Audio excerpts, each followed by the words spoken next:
On a very bright, sunny Saturday afternoon, although it's very cold outside, welcome to this first video.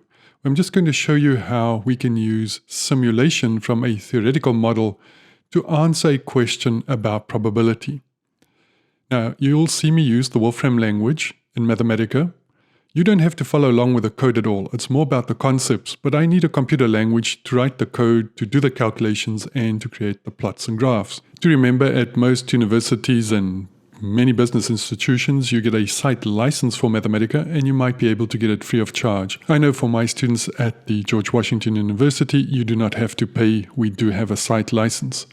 If you do want to pay for the software, it really doesn't cost that much every month, and it's a very powerful mathematical language. But as mentioned, this is all about simulation so that we do get a better understanding of statistics. So here's our problem. You need to complete 2 reports. Now, these reports have to be completed, but as per usual, you've left yourself only 1 day to complete them. And we want to know what is the probability that you can complete them in less than 9 hours.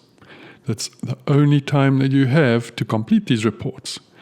Now, fortunately for us, students in previous semesters have completed the same reports, and data on their time for completion are available. Now, let's have a look at visualizing this data. So you can have a look at the code there, but as I say, it's not about the code. So let's imagine for 1 minute that this is actual data. And we see the report 1 was, took all the way from 1 hour for some students all the way to 5 hours. And if we look at report number 2, it took between 2 hours to 6 hours. So if you can complete the one in 1 hour and the second one in 2 hours, the 2 minima, you are going to have plenty of time for this report. On the other hand, if you take 5 hours and you take 6 hours, that's 11 hours, you won't finish your reports. So let's imagine then, as I mentioned, that this is real world data. And we have to think about these number of hours that it took to complete a report showing this data.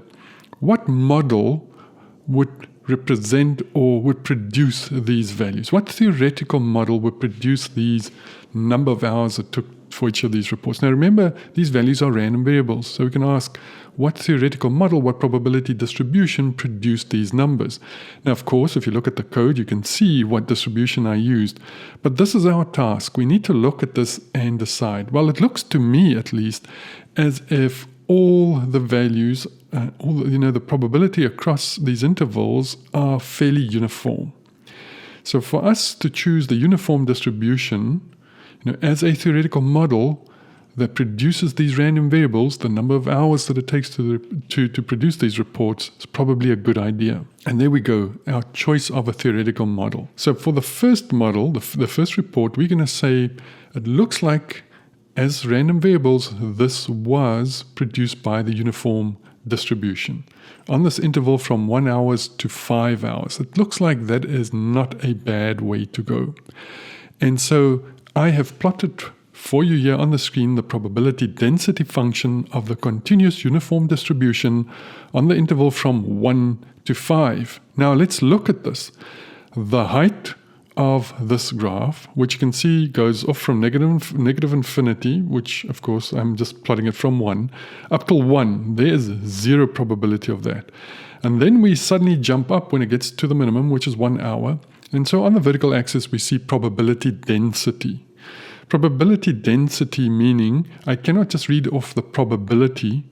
And do remember, this is a continuous numerical variable. I cannot think of what is the probability of exactly 3 hours. I've got to think of a probability on some interval. So if I were just to look at the interval from 1 hour to 2 hour, that's a 1 hour. That would be the base. And the height is 0.25. So I can think about this area under this curve from 1 to 2 as being a quarter of, all of the possible outcomes that I can have. So I have to think of some interval of values. And that's what I show you at the bottom there, just to remind ourselves that the area under the curve for this probability density function is exactly 1. And we know from class that if we want to look at the area under a curve, we use integration. So this would be the definite integral and going from 1 to 5 of a quarter with respect to, whatever's on the horizontal axis. I'm just using a variable x here, but that integral is 1.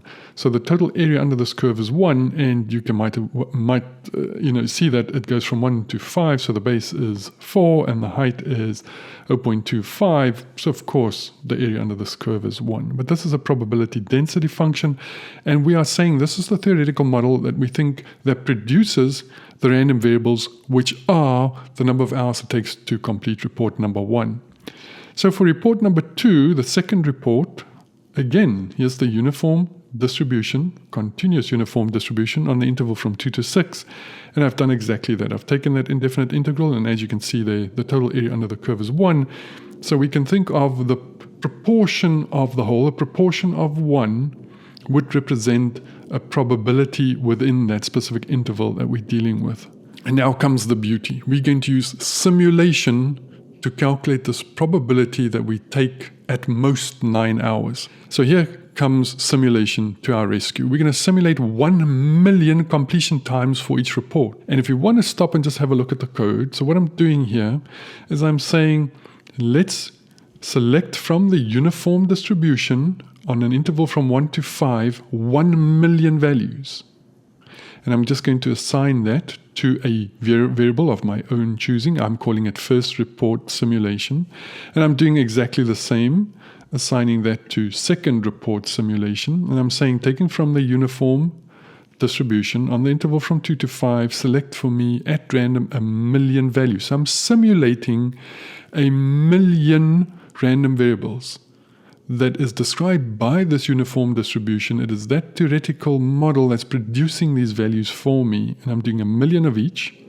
And so I can run this code so that we can produce these values, and then I'm going to just add them to each other. Remember, it's the time for report 1 and the time for report 2. So I'm just going to add that and assign that to a new variable. And that's as simple as simulation gets. I have chosen a theoretical model that I think, based on what I saw in the initial histogram, really describes this random variable quite well. And now I have 1 million results that I've simulated.